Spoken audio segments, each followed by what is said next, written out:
Hello MSc, hello everyone, welcome back to my channel. तो आज के लेक्चर पे हमने एक नए टॉपिक पे बात करनी है जो है वॉल्स डायग्राम। ओके, तो देखिए कुछ बच्चों का मुझे मैसेज भी आया था वॉल्स डायग्राम पे बात करने के लिए, तो मैं इस पे वीडियो अपलोड तो कर रही हूँ, बट मैं पूरा ट्राई करूंगी कि आप सभी को ये कॉन्सेप्ट समझ में आए। एटलीस्ट थोड़ी थोड़ी चीजें तो समझ में आनी ही चाहिए। ओके, तो स्टार्ट करते हैं लेक्चर। उससे पहले बता दूं, यहाँ जितना भी थियोरेटिकल पोर्शन मैंने वॉल्स डायग्राम से लिया हुआ है, लिखा हुआ है उसके लिए, ये सारा का सारा मैं आपको डिस्क्रिप्शन बॉक्स और कमेंट सेक्शन से इसका लिंक शेयर कर लूंगी, आप ये नोट्स ले सकते हैं। ओके, तो स्टार्ट करते हैं लेक्चर को। तो ध्यान से सुनिएगा, बहुत इजी है, मतलब थोड़ा सा घुमा फिरा के बट इजी है। ओके, तो देखिए वर्स डायग्राम था क्या। ओके, तो वर्स डायग्राम कुछ नहीं था। वर्स डायग्राम का यूज कहाँ होता था, आपको कोई भी मॉलिक्यूल दे दिया जाए, कोई भी मॉलिक्यूल, अगर आपको उस मॉलिक्यूल का स्ट्रक्चर या फिर आप बोल सकते हैं ज्योमेट्री को फाइंड आउट करना है, तो आप वर्स डायग्राम का यूज कर सकते हैं। मतलब देखो, इससे पहले भी आपने बहुत सारी थ्योरी पढ़ी है केमिकल बॉन्डिंग में। कौन सी? VSEPR थ्योरी पढ़ी है आपने। ओके, VSEPR थ्योरी पढ़ी है, VBT थ्योरी पढ़ रखी है।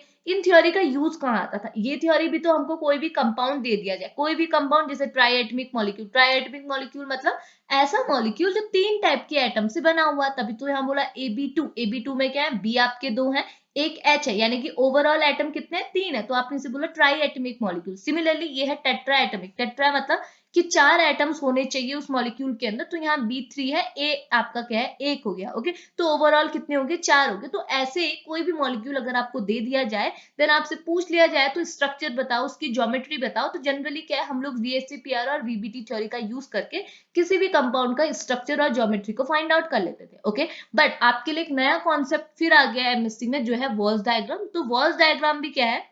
एक डायग्राम है। डायग्राम मतलब कि इसमें आपको एक टेबल क्रिएट करनी होगी, खुद से क्रिएट करेंगे, मैं आपको बताऊंगी कैसे बनानी है। पहले आप एक टेबल बनाएंगे एंड उस टेबल की हेल्प से आपको क्या करना है? चेक करना है कि कोई भी मॉलिक्यूल आपको दे दिया जाए, उस मॉलिक्यूल की ज्योमेट्री आपकी क्या होगी। ओके, इतनी चीज समझ में आए? तो ये थ्योरी तो अभी तक आप जूनियर क्लासेस में यूज कर रहे थे, बट आगे आप वॉल्स डायग्राम का यूज भी कर सकते हैं। समझ में आए? तो वॉल्स डायग्राम का सिंपल सा यूज ये है कि आपको कोई भी कंपाउंड दे दिया जाए, ट्राई एटमिक, टेट्रा एटमिक, पेंटा एटमिक मॉलिक्यूल, उन सारे मॉलिक्यूल का स्ट्रक्चर डिटरमाइन करने के लिए, ज्योमेट्री डिटरमाइन करने के लिए आप एक डायग्राम का यूज करते हैं, जिसे आप बोलते हैं वॉल्स डायग्राम।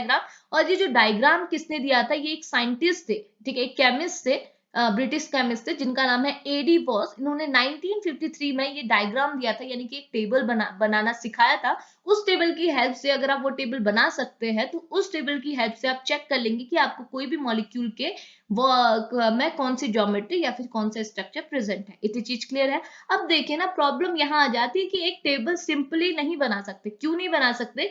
इसका रीजन यहाँ लिखा है, क्योंकि लिखा है कि वॉल्स डायग्राम एक कोरिलेटिंग डायग्राम है। कोरिलेटिंग डायग्राम मतलब, देखो, कोरिलेटिंग डायग्राम मतलब मैं आपको ऐसे समझाती हूँ, जैसे हमने इससे पहले भी पढ़ा था, मैंने आपको बताया था कि एक आपका स्ट्रक्चर है। सपोज आपका हाइब्रिडाइजेशन, आपने क्या है, कोई भी मॉलिक्यूल दे दिया जाए मैंने आपको, उसमें आपको पता चला उस मॉलिक्यूल के सेंट्रल एटम का, देखो ये AB3 है ना, AB3 मतलब क्या होगा कि ये आपका सेंट्रल मेटल एटम है, और इसके सराउंडिंग में 3 ग्रुप है जो कि क्या है? बी के हैं। ओके, सिमिलरली अगर मैं AB2 कहूं, तो AB2 मतलब क्या होगा? ए आपका सेंट्रल मेटल एटम है, इसके सराउंडिंग में 2 बी ग्रुप है। ओके, तो अगर आपके पास AB2 टाइप का मॉलिक्यूल है, तो ऑब्वियस बात है इसका हाइब्रिडाइजेशन क्या होगा? sp होगा। sp यानी कि लीनियर टाइप का ये मॉलिक्यूल होगा। आप इसे लीनियरली अरेंज कर सकते हैं, ए बी, एक यहाँ आएगा, बी यहाँ आएगा। ये तो सिंपल है, ये तो आपने VSEPR वगैरह में पढ़ा है। बट प्रॉब्लम कहाँ आ जाती है? जब मैंने आपको बोला कि अगर यहाँ पर कोई लोन पेयर नहीं है, इसके पास कोई लोन पेयर मॉलिक्यूल नहीं है, देन ओके, कि इसका जो स्ट्रक्चर होगा, जो ज्योमेट्री होगी, वो क्या होगी? लीनियर होगी। अगर इस मॉलिक्यूल में कोई लोन पेयर आ जाए, तब क्या होगा? यहाँ पे लोन पेयर आने की वजह से ये जो ज्योमेट्री है वो कुछ ऐसी नहीं बनेगी। कैसी बनेगी? अब ये कुछ बैंड टाइप की बन जाएगी, ए ऐसा, बी थोड़े नीचे, क्योंकि अब यहाँ पर आ गया लोन पेयर। ओके, क्यों? क्योंकि क्या होता है, मैंने आपको VSEPR पे भी बताया कि जो ज्योमेट्री होती है, ज्योमेट्री सिर्फ बॉन्ड पेयर की बात करती है। ज्योमेट्री अगर आपको किसी भी मॉलिक्यूल की निकालनी, ज्योमेट्री तो आप लीनियर ही कहेंगे, इसकी ज्योमेट्री भी लीनियर है, इसकी ज्योमेट्री भी लीनियर है, बट शेप कैसा है? इसका शेप लीनियर है, बट इसका शेप क्या है? बेंट है। ओके, तो ज्योमेट्री अगर आपको किसी की निकालनी होती है, तो ध्यान रखना, आप सिर्फ बॉन्ड पेयर की बात करना है। बॉन्ड पेयर क्या है? ये है। ओके, तो बॉन्ड पेयर ये भी है। ओके, तो बॉन्ड पेयर बता रहा है कि इसकी ज्योमेट्री क्या है? लीनियर है। ओके, बट अगर आप इसकी शेप की बात करें, तो शेप आपका बॉन्ड पेयर और लोन पेयर दोनों का कॉम्बिनेशन होता है। ओके, तो यहाँ पर कोई लोन पेयर नहीं है, देन इसकी ज्योमेट्री और शेप दोनों लीनियर है। बट यहाँ पर कोई लोन पेयर होने की वजह से लोन पेयर क्या करेगा, इसे रिपेल करेगा। ओके, यहाँ पर का क्या होता है, बहुत ज्यादा इससे स्पेस चाहिए होता है, स्पेस चाहिए तो ये बॉन्ड जो यहाँ पर को होना चाहिए था इनिशियली, ये इसको धक्का देके थोड़ा नीचे साइड पुल कर देगा। ओके, यहाँ को पुश कर देगा। ओके, तो पुश करने की वजह से ये अपनी पोजीशन, यहाँ की पोजीशन छोड़ के इस पोजीशन में आ गए। ओके, तो इस वजह से क्या होगा, लोन पेयर की वजह से आपको दो ज्योमेट्री मिल गई। ओके, इतनी चीज तो समझ में आई। ऐसे आप क्या बोलते थे, टेट्राहेड्रल की शेप में भी देखते थे, क्योंकि टेट्राहेड्रल में आपको पता है मिथेन, अमोनिया एंड वाटर, तीन इसके बहुत इंपॉर्टेंट एग्जांपल है। इनमें देखोगे सबका हाइब्रिडाइजेशन क्या है, sp3 है, इसका भी sp3 है, इसका भी sp3 है। ओके, ये चीज मैं आपको पहले ही समझा चुकी हूँ। तीनों का हाइब्रिडाइजेशन sp3 होने का मतलब क्या है, तीनों की ज्योमेट्री टेट्राहेड्रल होनी चाहिए, क्योंकि sp3 हाइब्रिडाइजेशन क्या बनाता है, टेट्राहेड्रल ज्योमेट्री बनाता है। ओके, बट एक्चुअल में ज्योमेट्री तो तीनों की टेट्राहेड्रल है, बट अगर आप इनकी शेप की बात करेंगे तो शेप इनका अलग अलग होता है। कैसे अलग अलग होता है, वेट करना। तो इनका शेप कैसा हो जाएगा, ये जो आपका मीथेन है, मीथेन तो आपका टेट्राहेड्रल शेप में होगा। ओके, ये तो टेट्राहेड्रल हो गया, लेकिन अमोनिया का शेप क्या होगा, कुछ ऐसा होगा, ऐसा। ओके, ये टेट्राहेड्रल नहीं रहा, अब ये क्या बना, डिस्टॉर्टेड टेट्राहेड्रल। ओके, और अगर मैं वाटर का बताऊं तो वाटर को आपको शेप पता है, वाटर का होता है ये बैंड शेप, क्योंकि इसमें अब दो लोन पेयर प्रेजेंट है। तो लोन पेयर होने की वजह से इनका हाइब्रिडाइजेशन तो सेम है, ज्योमेट्री सेम है, बट इनका शेप अलग है। इसका टेट्राहेड्रल ही शेप है, इसका डिस्टॉर्टेड टेट्राहेड्रल हो गया, ऐसा हो गया, और ये इसका हो गया पूरा का पूरा बैंड। इतनी चीज समझ पाए।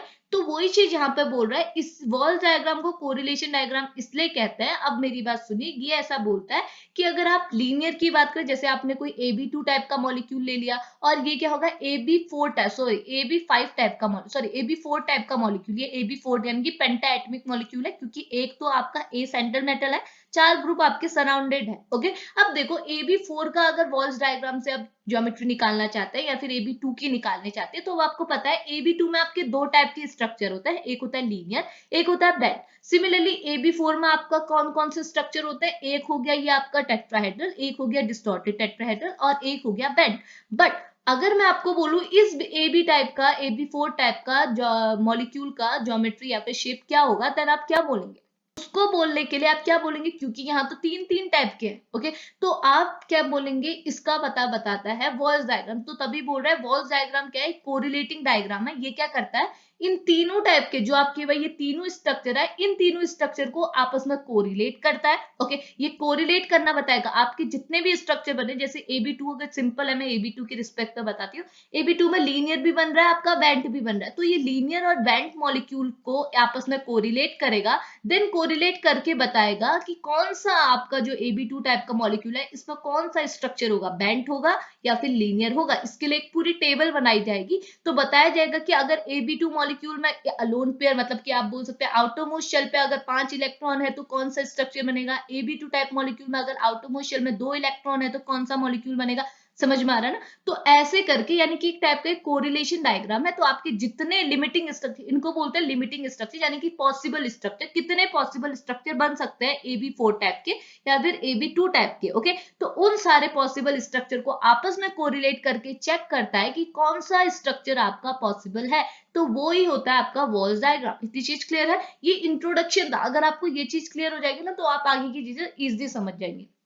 समझ में आई ना। अब एक मिनट रुकना। तो अब देखो, अब स्टार्ट करते, तो ये बोर्ड है वॉल डायग्राम, एक टाइप का कोरिलेशन डायग्राम है, यानी कि जितने लिमिटिंग स्ट्रक्चर आपके बनेंगे उन सबको कोरिलेट करेगा, देन आपका फाइनल स्ट्रक्चर आपको बताएगा, जो कि गिवन था by A D Walsh in 1953। Okay, अब इसका यूज क्या है, यूज लिखा हुआ है कि correlation diagram suggest the shape, shape बताता है, ठीक है, ज्योमेट्री नहीं बता रहा है, शेप बता रहा है, क्योंकि ज्योमेट्री तो वही होगी, टेट्राहेड्रल है तो टेट्राहेड्रल आपका अमोनिया, वाटर और मीथेन के केस में टेट्राहेड्रल ही होगी, बट आपका शेप वरी करेगा बिकॉज आपके लोन पेयर वरी कर रहे हैं। ओके, इतनी चीज समझ में आए।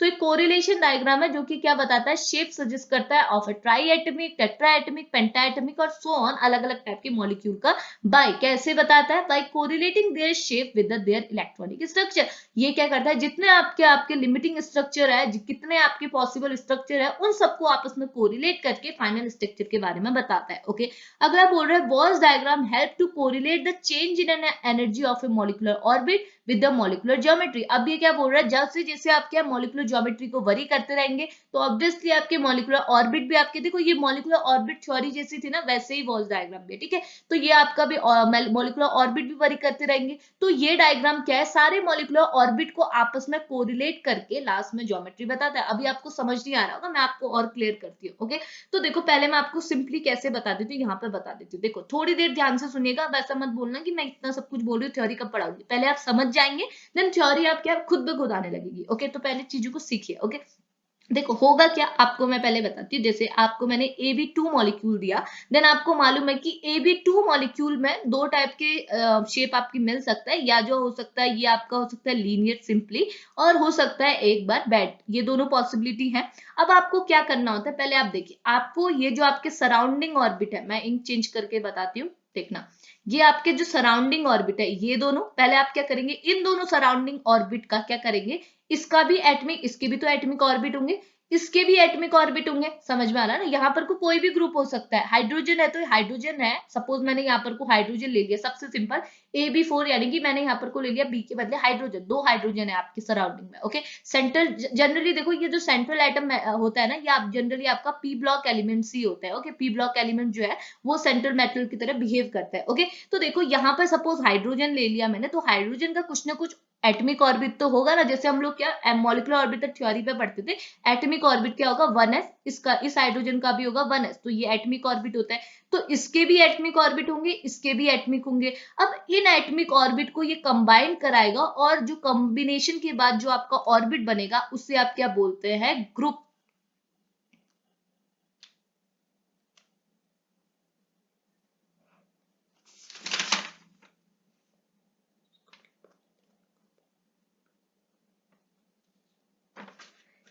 ये क्या होंगे, ग्रुप ऑर्बिट। ओके, तो ये आपके ऑर्बिट थे, एटमिक ऑर्बिट, ये भी एटमिक ऑर्बिट, इन दोनों के कॉम्बिनेशन से बने आपके ग्रुप ऑर्बिट। ओके, तो ये बना।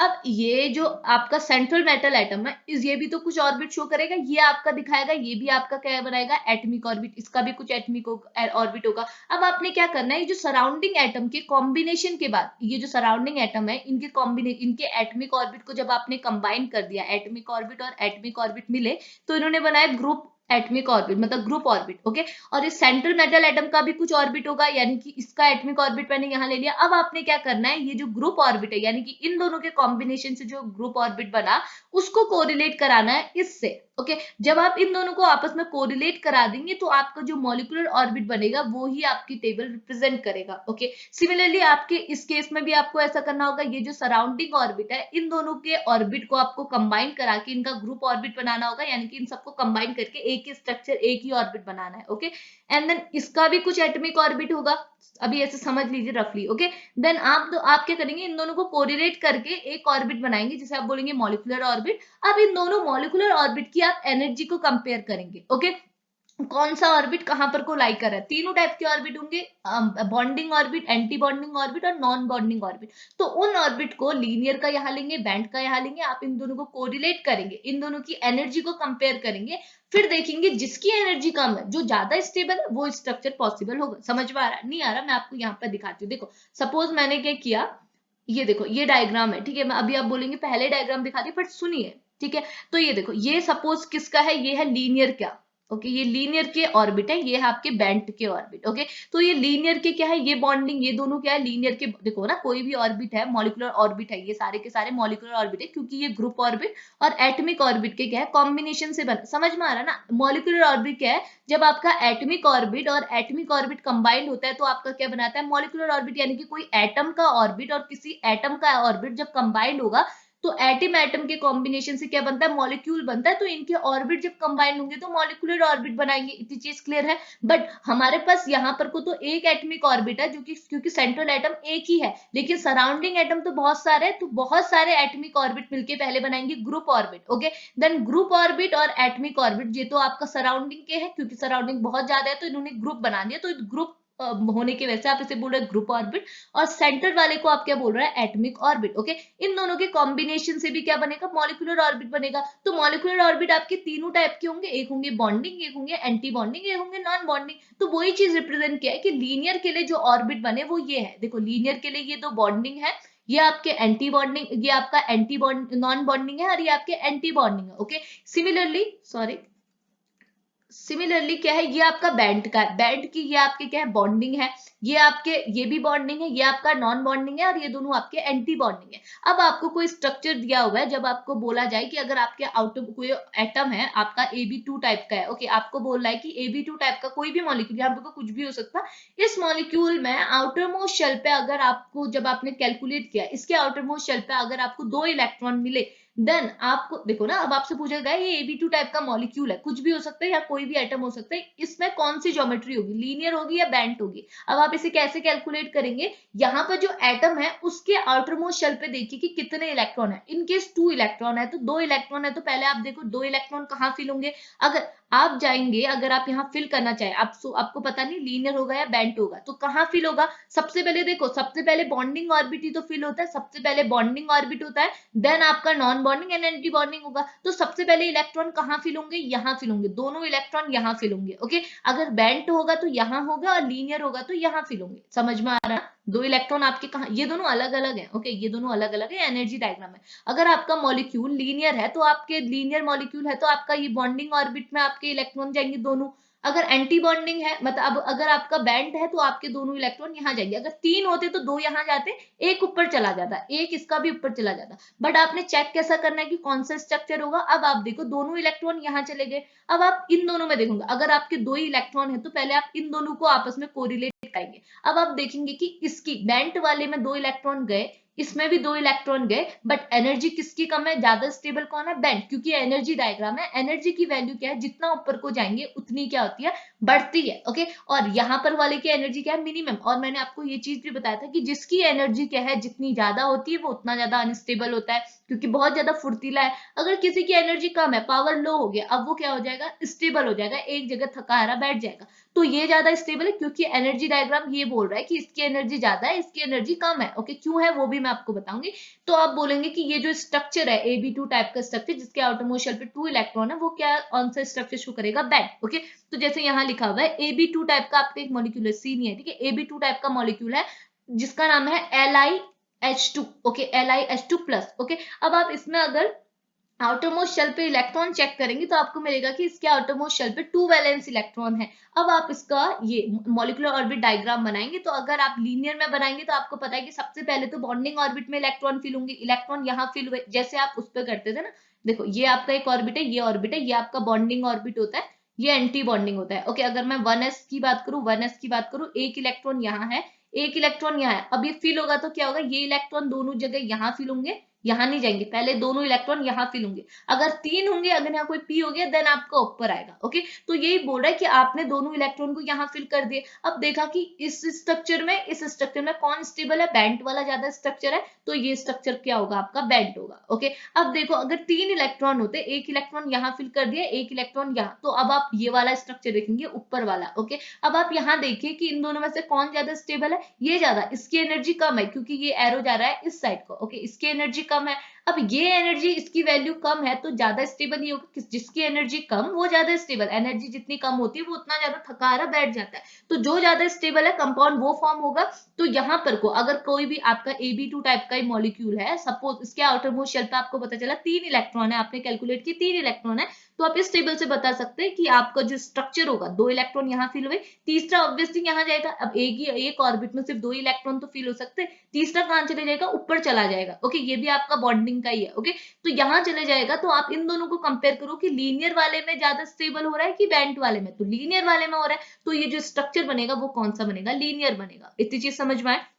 अब देखो ये है AB2 टाइप का आपका मॉलिक्यूल है, जिसे आपने बोला LiH2, यानी कि लिथियम है और 2 हाइड्रोजन है। Lithium as a central metal behave कर रहा है, लेकिन यहाँ पर को प्लस का चार्ज था तो 2 वैलेंस इलेक्ट्रॉन है। अब यहाँ कोई प्लस का चार्ज नहीं है, तो ये 3 वैलेंस इलेक्ट्रॉन है इसके आउटरमोस्ट शेल पे। ओके, 3 है तो मैंने आपको क्या बताया, 2 यहाँ फिल हुआ, तीसरा ऊपर चला गया। ओके, अब ऊपर वाले को आप कंपेयर करो कौन ज्यादा स्टेबल है, ये वाला स्टेबल है, तो आपने क्या बोला, linear side stable. Okay, similarly B2H2 है, इस पे क्या आउटरमोस्ट शेल पे 4 इलेक्ट्रॉन है। अब देखो 2 आपने यहाँ फिल किए, 2 आपके यहाँ होंगे, यहाँ भी तो दोनों होंगे, ऊपर झुके जाएंगे पहले, तो 2 यहाँ चले गए, तो आपका क्या हो गया, अब आप देखो इस दोनों में से कौन ज्यादा स्टेबल है, लीनियर वाला, तो आपने क्या बोला, ये लीनियर ही है। इतनी चीज समझ में आए। अब देखो यही चीज है, आपने ऐसे ही कोरिलेट करके बताना है कि कौन सा स्ट्रक्चर आपका बनेगा। इतनी चीज समझ में आए। अब आप बोलेंगे मैंने पहले चीजें समझा दी, बट देखो ना अब आप इतना समझ गए, आपको पता तो चला कि वेज डायग्राम का हम यूज कहाँ कर रहे हैं, कैसे यूज हो रहा है। अब देखो अब मैं आपको बताती हूँ कि ये टेबल कैसे बनानी है आपने, ठीक है, टेबल कैसे बनाएंगे। ओके, तो देखो टेबल टेबल सॉरी कैसे बनानी है यहाँ सुनिए। ओके,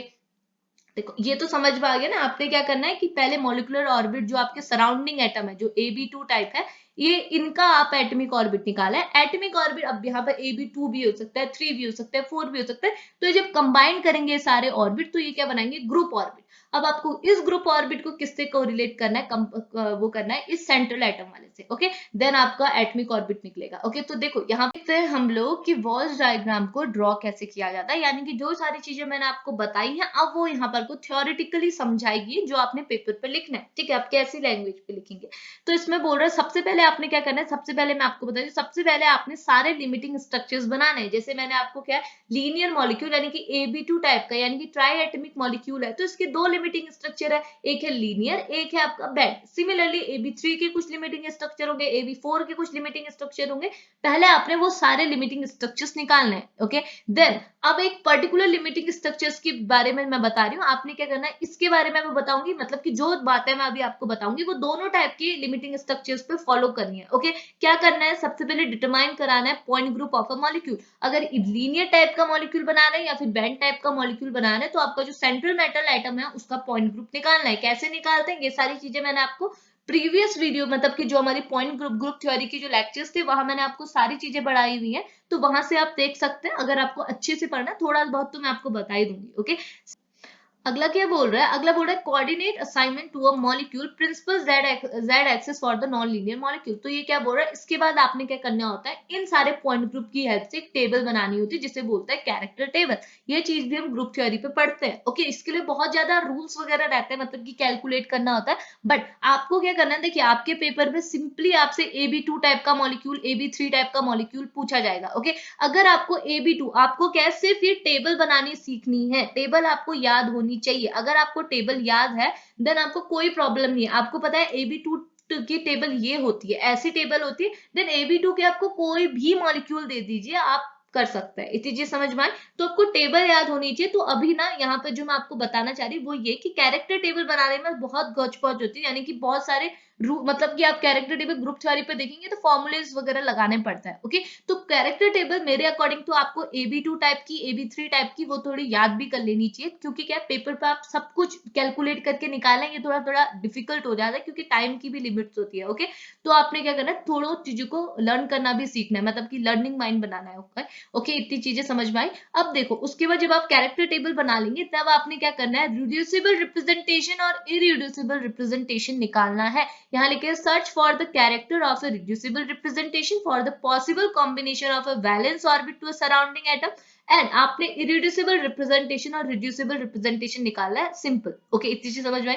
अगली चीज क्या बोल रहा है, अब मैंने जैसे आपको बोला जो आपका सेंट्रल आइटम है आपने क्या निकालना है, एटमिक ऑर्बिट निकालना है। एटमिक ऑर्बिट निकालना है सबका। ओके, जैसे आपने सेंट्रल मेटल एटम का निकाला है। ओके, उसके बाद उसे कंबाइन करेंगे, combine the atomic orbit of A group orbit. इस ऑर्बिट को, जो सेंट्रल मेटल एटम का तो एटमिक ऑर्बिट हुआ, सराउंडिंग एटम का भी एटमिक ऑर्बिट हुआ, बट सराउंडिंग एटम आपके बहुत सारे हैं तो उनके कॉम्बिनेशन से आपका क्या बनता है, ग्रुप ऑर्बिट। ओके, तो ये जो एटमिक ऑर्बिट है इसको आपने कंबाइन किससे कराना है, ग्रुप ऑर्बिट से ऑफ अ सेम सिमेट्री। यानी कि आपने क्या करना है, अब आपने सिमेट्री मैच करनी है। जैसे आपको सेंट्रल एटम का कुछ एटमिक ऑर्बिट होंगे और सराउंडिंग एटम यानी कि ग्रुप ऑर्बिट के कुछ ऑर्बिट होंगे, इनको ऐसे ऐसे को मैच कराना है जिनकी सिमेट्री सेम है। अब मैं आपको बताऊंगी कैसे सेम है। ओके, सिमेट्री सेम करानी है, मैच कराना है, जिसकी की वजह से ऑर्बिट बनेगा। मॉलिक्यूलर ऑर्बिट तभी तो बनेगा जब इन दोनों की सिमेट्री मैच होगी। ओके, तो ऐसा कुछ करना है। ओके, उसके बाद बोल रहा है walls diagram correlate the energy. अब आपने क्या बनाना है, जो आपका मॉलिक्यूलर ऑर्बिट बना,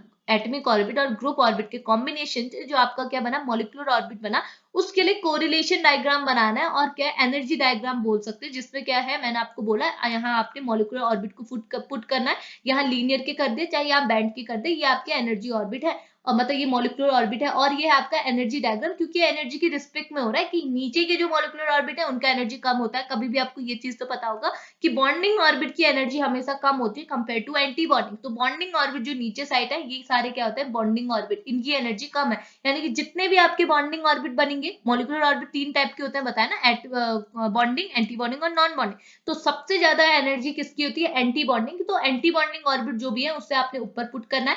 नॉन बॉन्डिंग की फिर होती है बीच में, तो नॉन बॉन्डिंग ऑर्बिट आपके सेंटर पे आएंगे और बॉन्डिंग ऑर्बिट की एनर्जी सबसे कम होती है, तो बॉन्डिंग ऑर्बिट सबसे लास्ट में आते हैं। इतनी चीज समझ में।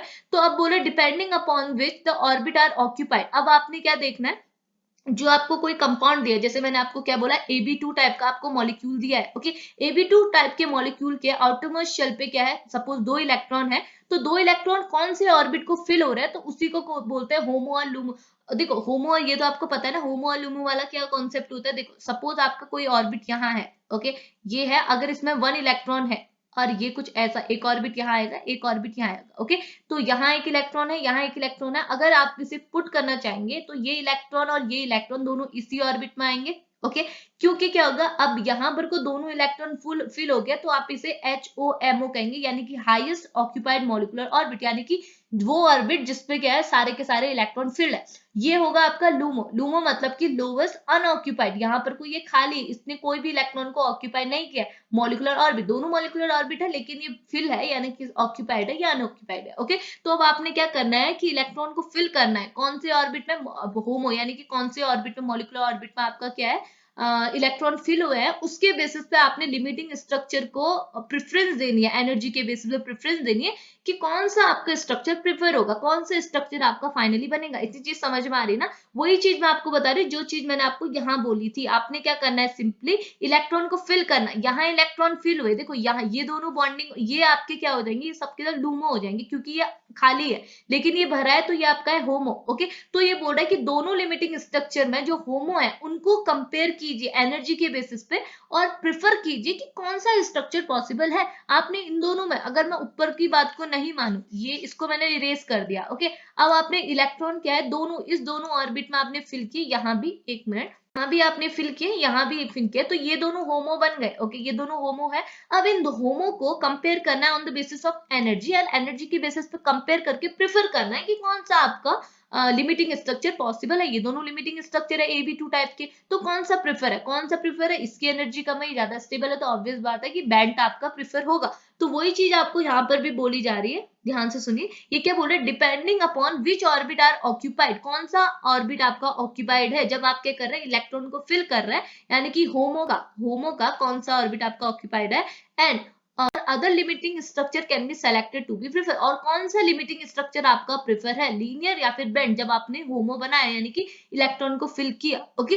तो यही होता है, आपको यही चीज क्या बता रही, ये इसके स्टेप्स हैं कि कैसे आपने वॉल्स डायग्राम बनाना है। तो चलो अब हम लोग देखते हैं कि मॉलिक्यूलर ऑर्बिट बनेंगे कैसे। मैंने आपको क्या बोला, मॉलिक्यूलर ऑर्बिट बनाना है। अब लास्ट में इतने ध्यान से सुनिए, मॉलिक्यूलर ऑर्बिट बनाना है, देन हमने उसे एनर्जी के बेसिस पर अरेंज करना है। अब मॉलिक्यूलर ऑर्बिट कैसे बनेंगे, मैंने क्या बोला, आपके जो सराउंडिंग एटम है, ध्यान से सुनिए, सराउंडिंग एटम जो है उनके हमारे क्या क्या बन रहे थे, ग्रुप ऑर्बिट बन रहे थे। उन ग्रुप ऑर्बिट को आपने कोरिलेट कराना है किससे, जो सेंट्रल एटम है उसके एटॉमिक ऑर्बिट से। जब ये दोनों कोरिलेट हो जाएंगे तो आपको मिलेंगे मॉलिक्यूलर ऑर्बिट। अब मैंने बोला मॉलिक्यूलर ऑर्बिट भी 3 टाइप के होते हैं, बॉन्डिंग, एंटी बॉन्डिंग और नॉन बॉन्डिंग। तो अगर आपको बॉन्डिंग मिल जाएंगे, जैसे उसके अपोजिट हो जाते हैं एंटी बॉन्डिंग, और नॉन बॉन्डिंग हम निकाल लेंगे, ओके। अब देखो ऐसी चीज आपने क्या करना है, एक बार AB2 टाइप के लिए हम लोग देख रहे हैं, तो AB2 टाइप के मॉलिक्यूल में लीनियर टाइप के लिए देखना है, पहला लिमिटिंग स्ट्रक्चर यानी कि लीनियर के लिए देखेंगे।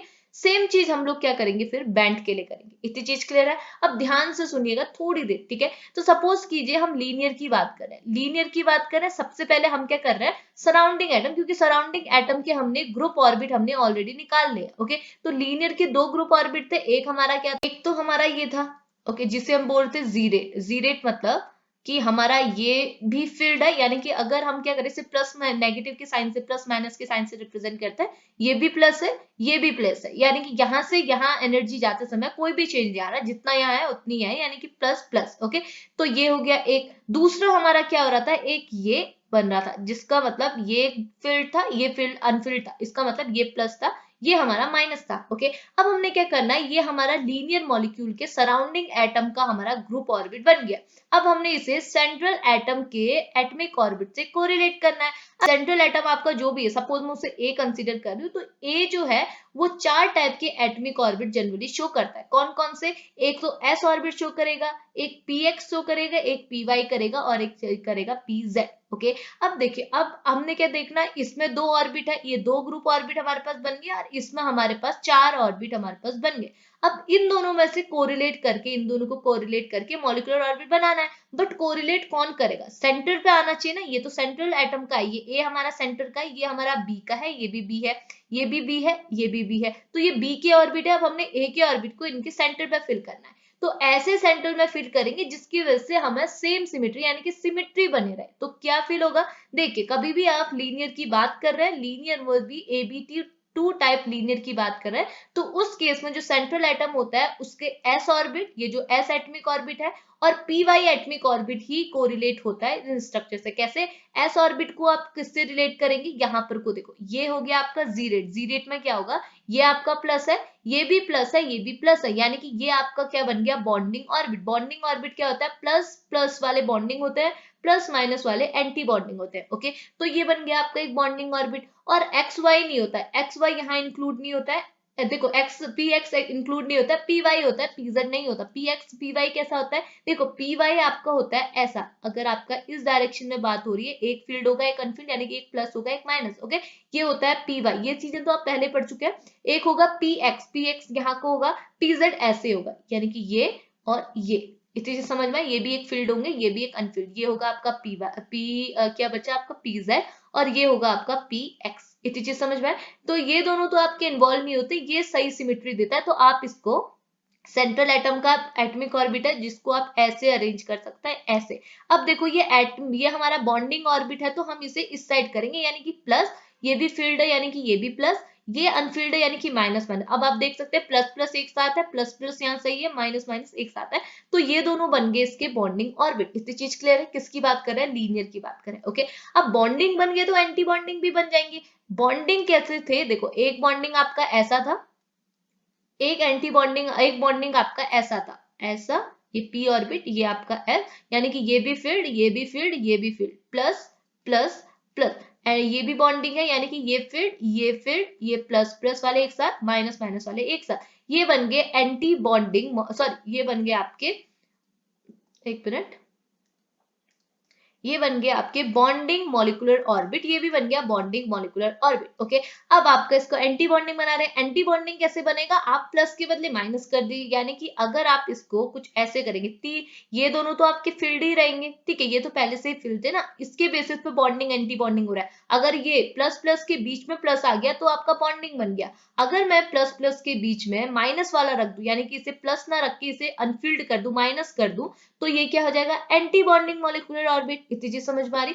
इसके केस में ये दोनों तो आपके क्या थे, एक फील्ड था एक अनफील्ड, यानी कि ये प्लस था ये माइनस था। लेकिन अगर इसके बीच में मैं जो पी ऑर्बिट रख रही हूँ, इसका फील्ड वाला पोर्शन इस साइड रख दूं, ये तो सॉरी ये अनफील्ड है ना, एक मिनट, इसका फील्ड वाला पोर्शन इस साइड रख दूं, यानी कि पॉजिटिव पोर्शन इस साइड रख दूं, नेगेटिव इस साइड रख दूं, तो क्या बना, प्लस नेगेटिव प्लस माइनस। इतनी चीज समझ में आए? तो ये क्या बन गया, प्लस नेगेटिव होने की वजह से ये क्या बन जाएगा, एंटी बॉन्डिंग मॉलिक्यूलर ऑर्बिट। तो ये बन गया आपके बॉन्डिंग मॉलिक्यूलर ऑर्बिट, ये बन गया आपके एंटी बॉन्डिंग मॉलिक्यूलर ऑर्बिट। अब आप देखेंगे यही ऑर्बिट लीनियर के केस पे इस टेबल पे रिप्रेजेंट किए हुए हैं। आप देख रिप्रेजेंट मिलेंगे कहाँ, ये देखो, ये है आपका बन गया वॉल्स डायग्राम का कैरेक्टर, ये जो आपका टेबल बना, ये है आपका लीनियर के लिए, ये है आपका किसके लिए, बेंट के लिए। ओके, तो देखेंगे लीनियर में यही आपका क्या बना, ये आपका बॉन्डिंग ऑर्बिट है, ये आपका बॉन्डिंग ऑर्बिट है, ये तो थे, ये आपका दोनों डबल, मतलब ये दोनों क्या थे, फील्ड थे, यानी कि ये पॉजिटिव, तो आपने यहाँ भी पॉजिटिव ला दिया, तो ये बॉन्डिंग हो गया। ये पॉजिटिव था, ये नेगेटिव था, आपने नेगेटिव की साइड नेगेटिव ऑर्बिट दिया, पॉजिटिव की साइड पॉजिटिव, तो ये भी बॉन्डिंग बन गया। अब देखो ये भी आपका क्या होता है, बॉन्डिंग, ये आपका क्या होता है, ये दोनों ये तो नॉन बॉन्डिंग होता है, ये बॉन्डिंग का होता है। ओके, और ये दोनों बन गए आपके एंटी बॉन्डिंग। एंटी बॉन्डिंग कैसे, ये आपका प्लस था, ये प्लस था तो आपने यहाँ माइनस लगा दिया, ये प्लस था ये माइनस था तो प्लस के साथ माइनस लगाया, माइनस के साथ प्लस लगाया, तो वही ऑर्बिट को आपने यहाँ रिप्रेजेंट करना है। ओके, अब हमने क्या किया, ये तो हमने निकाला लीनियर का, अब हम निकालते हैं बेंट का। ठीक है, तो बेंट का भी बहुत ईजी है। बेंट पे आपने क्या करना है, देखिए बेंट के कौन कौन से ऑर्बिट थे। देखो बेंट के ग्रुप ऑर्बिट की बात करूं तो बेंट पे दो ग्रुप ऑर्बिट आपको मिले थे। एक तो ये था, देखो यहाँ पर तो वैकेंट होगा, देखो एक आपका ये था जो कि दोनों साइड से फिल्ड था, एक आपका अनफिल्ड था। ओके, एक फिल्ड था एक अनफिल्ड, यानी कि ये पॉजिटिव था ये भी पॉजिटिव, ये पॉजिटिव और ये वाला नेगेटिव। ओके, इतनी चीज समझ में आई।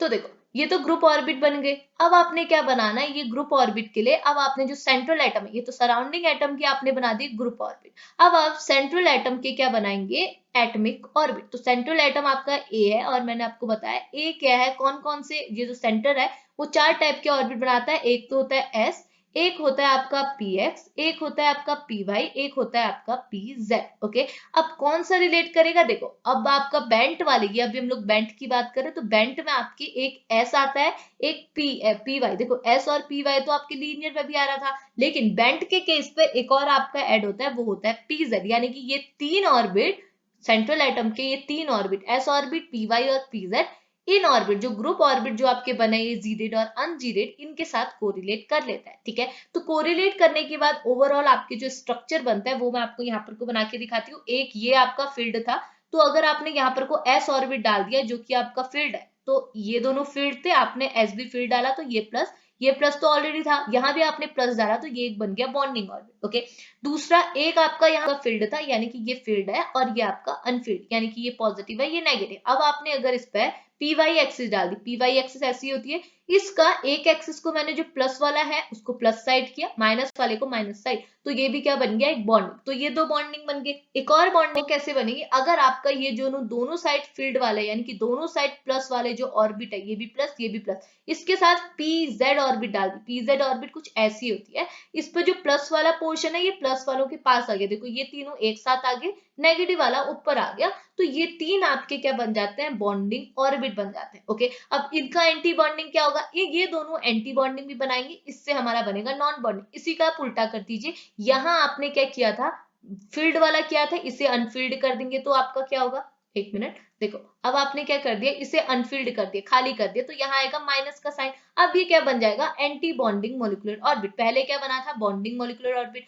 अब देखो यहाँ पर को आपका ऑर्बिट था ऐसा, आपने प्लस वाला इस साइड किया था, अब यहाँ पर माइनस वाला कर दीजिए, यहाँ प्लस, यानी कि प्लस माइनस, जिसकी वजह से ये भी क्या बन जाएगा, एंटी बॉन्डिंग। ओके, अब इससे बनेगा आपका नॉन बॉन्डिंग। ओके, वो कैसा होगा, कुछ ऐसा, ये ओवरलैप टाइप का। ओके, तो आप देख सकते हैं यही सारे एटमिक और मॉलिकुलर ऑर्बिट को अब आपने यहाँ टेबल पर अरेंज करना है, और आपको पता है नीचे साइड हमेशा आपका बॉन्डिंग ऑर्बिट रहता है, सेंटर पे ये आपके होते हैं नॉन बॉन्डिंग ऑर्बिट। ओके, और ऊपर वाले आपके क्या रहते हैं, एंटी बॉन्डिंग, क्योंकि इनकी एनर्जी क्या है, ऊपर की ओर इंक्रीज हो रही है, क्योंकि एंटी बॉन्डिंग की एनर्जी हमेशा ज्यादा होती है। ओके, अब आपने अरेंज तो कर दिया, बॉन्डिंग को नीचे, नॉन को बीच में और एंटी को ऊपर। ओके, अब आपने वही चीज करना है जैसे मैंने आपको समझा, आपको कोई भी मॉलिक्यूल अगर आपने टेबल बना दिया देन आपका फाइनल हो गया, अब आपने कुछ नहीं करना है। तभी मैं बोल रही हूँ कि ये चीज अगर आप थोड़ा लर्न भी करेंगे ना, AB2 टाइप के मॉलिक्यूल के लिए कैरेक्टर, ये जो टेबल है इसकी वेग डायग्राम की जो टेबल है, ये अगर आपने बनानी सीख ली, आपको क्या करना है, कैरेक्टर टेबल का थोड़ा ध्यान रखना है, कैसे बनाना है ऑर्बिट को,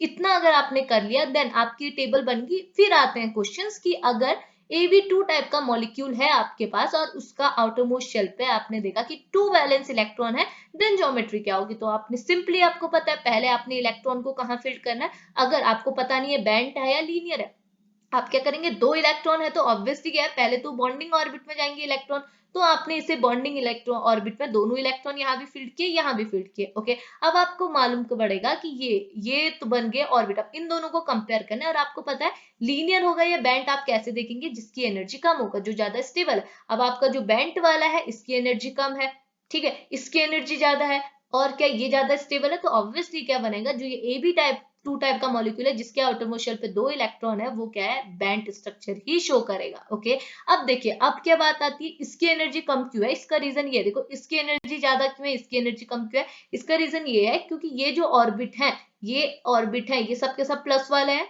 अब देखो सबके सब प्लस वाले होने की वजह से और ये सबके सब एक ज्यादा पास होने की वजह से, देखो ये इसके ज्यादा पास है, देखो ये तो इतनी डिस्टेंस पे जितनी डिस्टेंस पे ये है, यानी कि इतनी डिस्टेंस पे जितने डिस्टेंस पे ये दोनों है, यानी कि बड़े सर्कल से छोटे सर्कल बराबर डिस्टेंस पे है। ओके, यानी कि सेंटर एटम के ऑर्बिट जो है वो सराउंडिंग के ऑर्बिट से बराबर डिस्टेंस पे है। बट यहाँ पर आप देखेंगे जो सराउंडिंग वाले दो हैं ये क्या है, थोड़ी ज्यादा डिस्टेंस कर रहे हैं, यहाँ पर 180 डिग्री का एंगल बन रहा है, बट यहाँ पर 180 डिग्री का नहीं बन रहा, 180 यहाँ पर होना चाहिए था बट ये थोड़े बेंट है। इसका मतलब ये दोनों ऑर्बिट एक दूसरे के और ज्यादा पास है, जिसकी वजह से सारे ऑर्बिट एक दूसरे के ज्यादा पास होने की वजह से यहाँ पर ओवरलैपिंग और ज्यादा बढ़िया होगी। ओवरलैपिंग ज्यादा अच्छी होने की वजह से इनकी एनर्जी कम होगी और ये ज्यादा स्टेबल होने लगेंगे। तो ज्यादा स्टेबल होने की वजह से आप देख सकते हैं ये नीचे साइड है, ये ऊपर साइड है। ओके, इन दोनों के केस पे अगर मैं आपको बताऊं, ठीक है, अब देखो अगर मैं इन दोनों में कंपेयर करूं तो ये बोल रहा है इस ऑर्बिट की एनर्जी, इस बॉन्डिंग ऑर्बिट की एनर्जी इससे कम है। क्यों है? क्योंकि देखो यहाँ है नेगेटिव, यहाँ है नेगेटिव, यहाँ है पॉजिटिव, यहाँ है पॉजिटिव। ओके, लेकिन यहाँ पर आप देखो ये जो नेगेटिव है ये भी नेगेटिव है, ये है पॉजिटिव, ये है पॉजिटिव। अब आप देखो यहाँ पर नेगेटिव पॉजिटिव ये दोनों एक दूसरे के कितने ज्यादा पास हो गए, यानी कि अपोजिट अपोजिट वाले पास। अगर ये फील्ड वाले पास होते देन ओके, तब इसकी एनर्जी क्या होती, कम होती और ये क्या अच्छा ओवरलैपिंग होता। बट यहाँ पर को क्या है, ये फील्ड यानी कि पॉजिटिव और नेगेटिव वाले पास आ जा रहे हैं। इस पे देखिए नेगेटिव और पॉजिटिव वाले कितने दूर है, पॉजिटिव पॉजिटिव पास है, नेगेटिव नेगेटिव पास है, बट नेगेटिव और पॉजिटिव के बीच में बहुत ज्यादा डिस्टेंस है। लेकिन यहाँ पर कोई ये जो नेगेटिव पॉजिटिव है बहुत ज्यादा पास आ जाए, जिसकी वजह से इस ऑर्बिट की एनर्जी इसके कंपेयर में थोड़ी सी कम होगी। एनर्जी कम होने की वजह से ये ज्यादा स्टेबल है। अगर इलेक्ट्रॉन यहाँ है देन आप बोलेंगे कि ये वाला यानी कि लीनियर मॉलिक्यूल आपका बनेगा बैंड के कंपेयर में, क्योंकि ये आपका ज्यादा स्टेबल स्ट्रक्चर है, इसकी एनर्जी कम है, ज्यादा स्टेबल है, तो ये ज्यादा बनना प्रेफर करता है। ओके, अब इन दोनों के कंपेयर में कंपेयर करेंगे तो इन दोनों के कंपेयर में वही चीज है, ये पॉजिटिव नेगेटिव है, यहाँ पर को पॉजिटिव पॉजिटिव पॉजिटिव, ये तीनों पॉजिटिव एक साथ आने की वजह से इसकी एनर्जी इसके कंपेयर में बहुत ज्यादा कम है। ज्यादा कम होने की वजह से ज्यादा स्टेबल है। सेम चीज हर ऑर्बिट में हो रही है, समझ में आ रहा? आप कोई भी ऑर्बिट निकालेंगे सब में सेम चीज है। तो यही था आपका वेल्स डायग्राम। ठीक है, सिंपल था, मुझे लगा आपको समझ में आएगा, मतलब मैं ऐसा सोच रही हूँ समझ में आएगा, क्योंकि इतना ज्यादा टफ भी नहीं है, मतलब थोड़ा घुमा फिरा के चीजें हैं, बट आपको अगर एक बार दिमाग में आ जाएंगी तो देन आ ही जाएंगी। ओके, ऐसा कुछ है। ओके, तो देखो ये तो हमने क्या AB2 टाइप का पढ़ा, तो ऐसे ही आपका AB3 AB4 टाइप का किसी के भी आपने बनाने हैं, तो ऐसे ही स्ट्रक्चर्स बनेंगे, ऐसे ही बनेंगे। ओके, तो प्लीज समझ में आया तो पहले रिस्पॉन्स भी कर लीजिएगा कि समझ में आया नहीं आया, अगर कोई प्रॉब्लम होगी तो वो भी बता दीजिएगा। वीडियो को यहीं पे फिनिश करते हैं, मिलते हैं नेक्स्ट वीडियो पे, तब तक के लिए बाय बाय।